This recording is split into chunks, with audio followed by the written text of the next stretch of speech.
The soft hum of the table lamp cast a warm glow over the scattered pages of Wine's biology textbook. She sat curled up at the wooden study table, her elbow propped lazily on its surface as she flipped through the last few pages of the chapter titled Human Respiratory System. Diagrams of lungs, alveoli, trachea, and confusing little arrows sprawled across the pages like an abstract painting. Wine let out a tired sigh, her fingers tightening around the corner of the page as she tilted her head and squinted at the densely packed definitions. So, diffusion of oxygen into the bloodstream, alveolar sacs, capillary exchange, she mumbled, then dropped her pen dramatically and let her forehead fall flat against the book. Why does everything sound like a riddle when I actually need to memorize it? She rolled her head to the side, eyes darting between two diagrams that looked exactly the same no matter how many times she stared. Then suddenly, a tiny dry cough escaped her lips. Oh god, why is my throat suddenly acting like I chewed on sandpaper?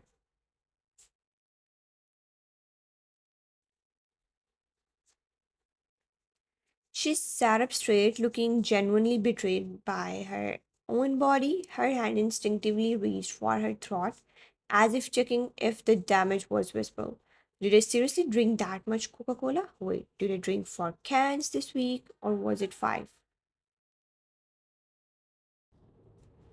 A sheepish smile tugged at her lips as she recalled the cold fish dancing on her tongue every afternoon after lectures.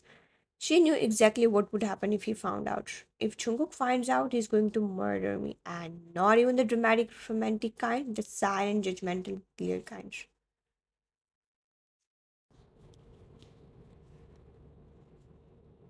Her lips twisted into a pout that cold, composed professor she called husband would absolutely not approve. At home, he strictly monitored her diet, everything from her water intake to whether she ate her greens. His own plate was already clean, protein packed, example of health and discipline. But in college, she was a rebel, a fast food obsessed, vending machine seduced little rebel. For the past week, she had secretly been on spicy fries, ice cold soda, and cheese loaded sandwiches after his lectures ended, like some kind of wild freedom ritual. Now, her throat was officially sending distress signals. She coughed again and leaned back in her chair with an exaggerated groan. Leave it, your throat wine. If I fail tomorrow's test, that man is going to change the Wi Fi password and put me on steamed vegetables for life.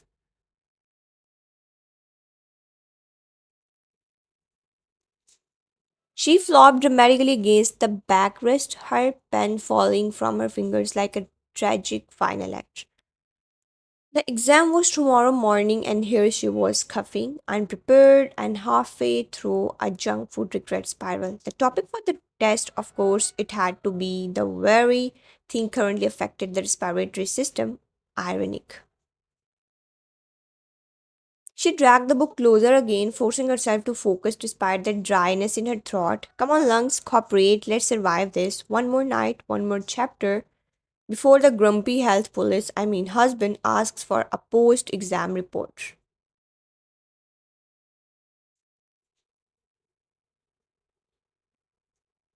With a small smile and a renewed flick of her highlighter, she dove back into the chaos of terms and sketches. Did her mind tired, just a little scared of the green flag professor in the next room?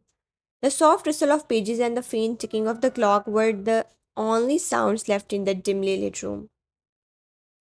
Wine had fallen asleep right there at the study table, her cheek resting on an open page labeled alveoli and gas exchange. Her pen lay beside her fingers, a dry line of highlighter marking half a sentence as if she would surrendered mid-battle. Her lips were parted just slightly, soft little snores escaping her throat like whispers.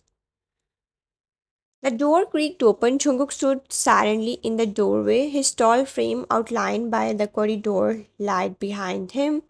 His black shirt clung to his chest, sleeves rolled up to his forearms, veins faintly visible as his hand gripped the doorknob.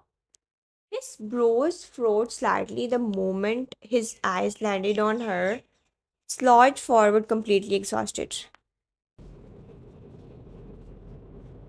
He let out a quiet sigh, not of frustration, but something gentler like concern wrapped in silence. Without saying a word, he walked in and approached her. His fingers gently brushed a loose strand of hair away from her cheek. You always overdo it, he murmured under his breath.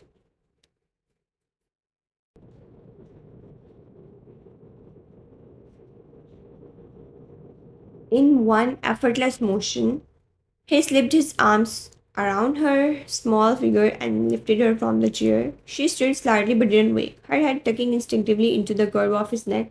Snoring softly against his collarbone, his steps were steady as he carried her to the bed.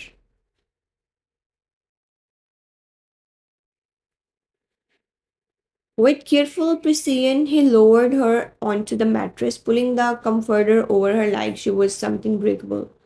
For a moment, he stood there just looking at her. The stress lines on her face had faded in sleep, leaving behind a soft innocence he rarely showed, he noticed. Then he leaned down and pressed a warm, lingering kiss to her forehead, a silent promise.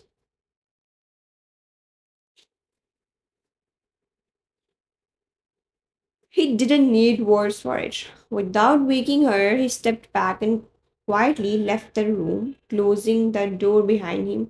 The next morning,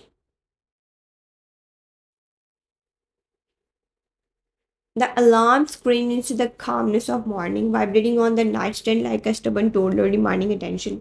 Wine rode her hand flailing from under the blanket. She sat up on the bed, eyes still shut tight, her hair in a chaotic mess of curls and soft tangles.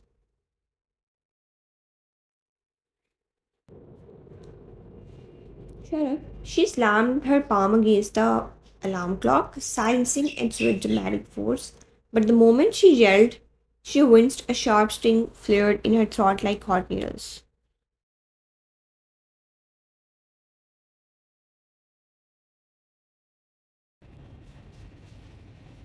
Oh God, it wasn't.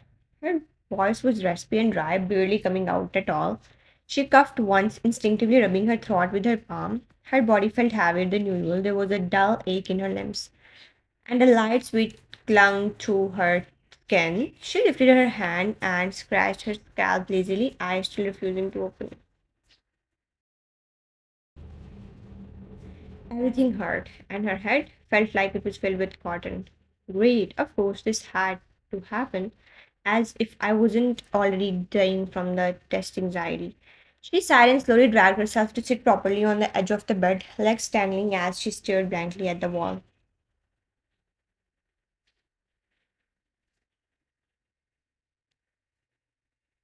And I can't even tell him, he won't care. Her voice cracked again, but this time not from pain, from something that sat deeper.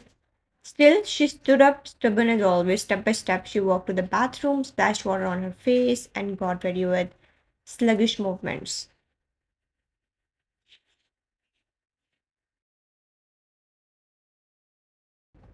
She didn't even bother with makeup, just tied her hair in a messy bun and pulled on a hoodie. By the time she left the apartment for college, the warmth of Jungkook's kiss from last night had faded from her skin, but lingered unknowingly in her silence.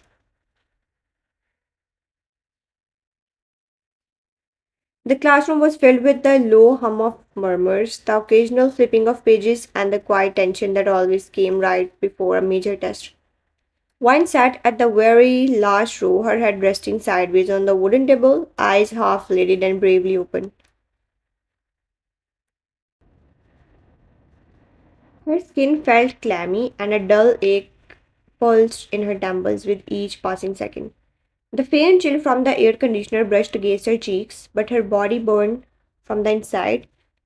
Her hoodie suddenly feeling too heavy, her bones aching with each breath. She tried to focus on the sheet in front of her, a diagram of the respiratory system, ironically staring back. But her vision had begun to blur. That's when she felt a gentle tap on her shoulder. She blinked, slowly lifting her head. Her eyes met the concerned gaze of Dodohi, her closest friend, whose expression immediately shifted to one of alarm.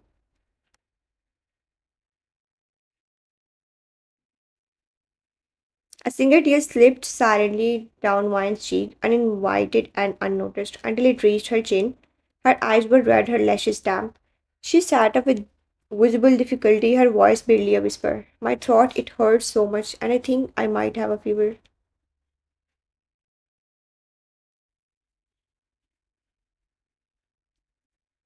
Though he didn't even hesitate, she reached forward and pressed her fingertips to Wine's forehead, her brows drawing together instantly. Wine, you're burning up. Come on, we're going to the infirmary right now. No, wait, Professor Jones' lecture is about to start. He can come in any second.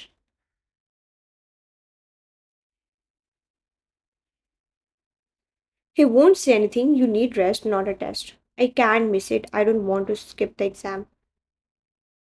Though he let out a frustrated sigh, she knew how stubborn Wine could be, especially when it came to proving herself in front of him. With one last glance at her friend's flushed face and trembling hands, she made her decision.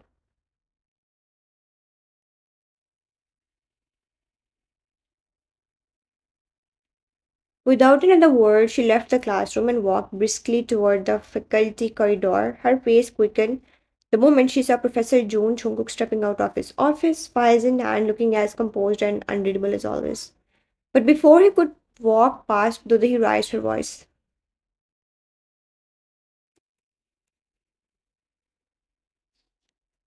Professor June, it's fine. Her condition is really bad. Her throat is killing her. She's burning with fever and she can barely keep her head up. Can I take her to. She never got to finish.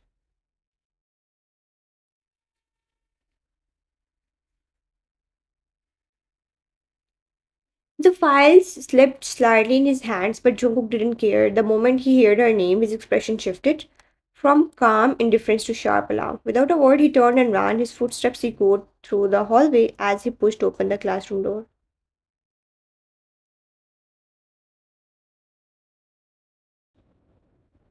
Inside, the students turned in surprise, watching as he strode in like a man possessed. At the very back of the room, Wine's head was once again resting on the table, but this time something was wrong. Her right arm hung limply over the side, her hand barely touching the floor.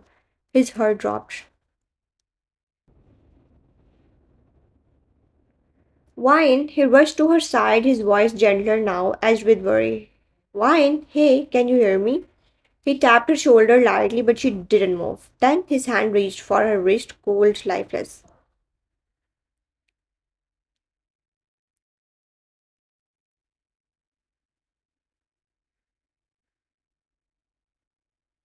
Her pulse was faint but there, her lashes were wet, cheeks stained with silent tears. That was it. Without hesitation, he scooped her into his arms, holding her carefully as if she would shatter. Her head fell against his chest and he immediately adjusted his hold, cradling the back of her head as he turned and ran toward the infirmary. Students stared in stunned silence, shocked to see their cold, composed professor so shaken, so desperate, the way his jaw clenched, the urgency in his steps. The way he protected her as though nothing else mattered. It was a side of Jungkook no one had ever seen.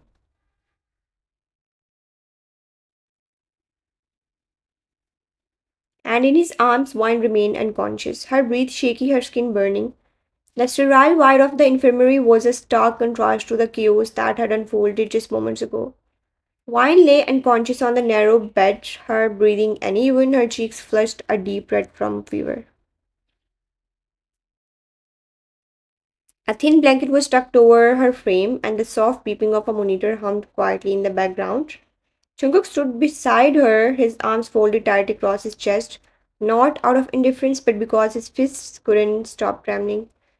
His expression was unreadable, lips drawn into a thin line as he watched the nurse insert an injection into Wine's arm with practiced care.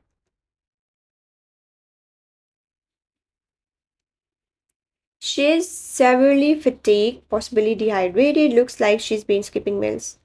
Jungkook's jaw clenched subtly. He didn't say anything, but the nurse's words hit like a stone. He remembered clearly just last night when he came home late and asked if she had eaten dinner.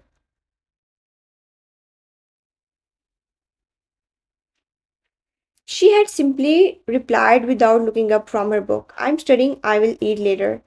But she never did. Hours later, he had found her asleep at the table, textbook open, a highlighter still in her hand, her plate untouched in the kitchen.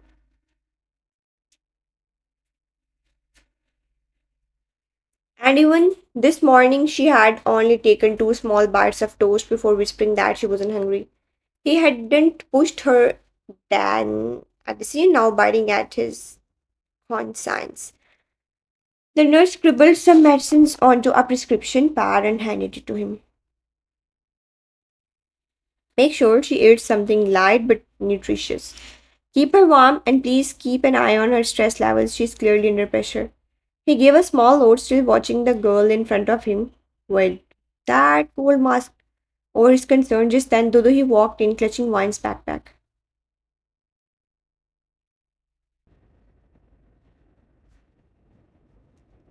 Professor, she's been eating junk food every day this week. Samosas, fries, soda cans, the works. I told her to stop, but she wouldn't listen. Maybe that's why her throat got so bad. Jungkook didn't respond immediately. His eyes darkened slightly, but his tone remained calm and flat.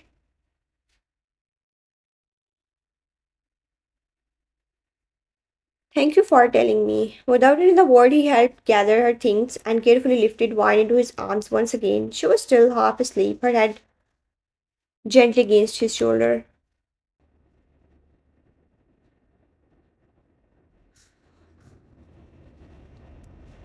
Back at home, he laid her down softly on the bed, her head sinking into the pillow as he adjusted the blanket over her with quiet precision. The afternoon sun streamed in through the curtains, casting soft stripes of light across her face.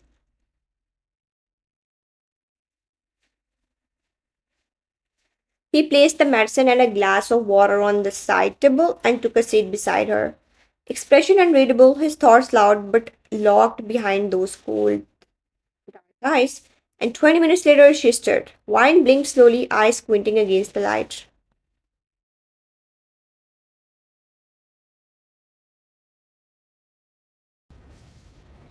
Her head pounded and her throat felt like sandpaper, but her gaze quickly shifted to the man sitting beside her, arms crossed, his back leaning against the headboard, quiet watching. She swallowed, guilt tightening in her chest. Jungkook. He didn't reply instantly. His eyes were sharp but not cruel, just quite tired. Why didn't you tell me?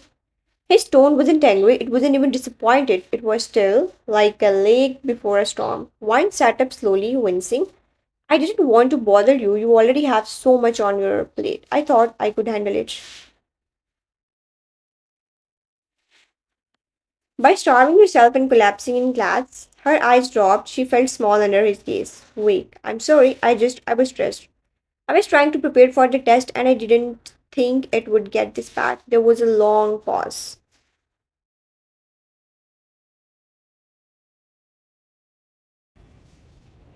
Then, without looking at her, he exhaled and sighed softly. You scared the hell out of me.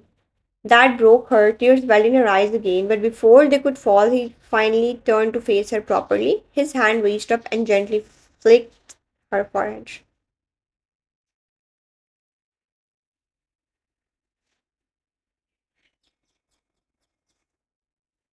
Idiot. Wine gasped, rubbing her forehead with a pouch. I'm sick and you are abusing the patient. A small smile tugged at the corner of his lips. It was faint, fleeting, but it was there.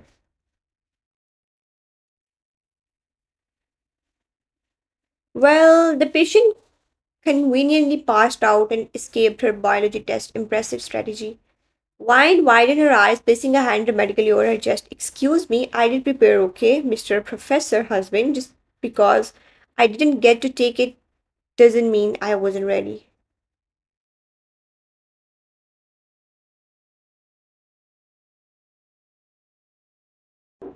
Jungkook raised a brow, leaning slightly closer. Oh, then explain the difference between internal respiration and external respiration. Wine panicked then grinned.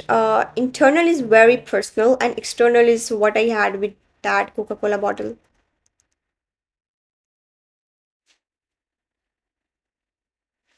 He let out a quiet laugh, the kind that didn't escape his throat often. It was small but warm. She smiled wider despite the pain in her throat. Jungkook shook his head slightly. You were unbelievable. You still married me.